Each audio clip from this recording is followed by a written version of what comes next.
Mamia ya waumini wa Kiislamu mjini Mombasa leo wanasherehekea Eid-ul-Fitr kuadhimisha siku ya mwisho wa Ramadhan.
Ndugu Waislamu, tusonge mbele, tujaze sehemu ya mbele ili watakaokuja nyuma wapate nafasi.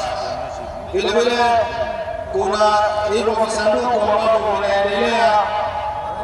Tafadhali changieni kwa sababu ya kushughulikia mambo ya hii salatu ya Eid. Allahu Akbar, Allahu Akbar, Allahu Akbar, la ilaha illallah, Allahu Akbar, Allahu Akbar, wa lillahil hamd. Allahu Akbar, Allahu Akbar, Allahu Akbar, la ilaha illallah.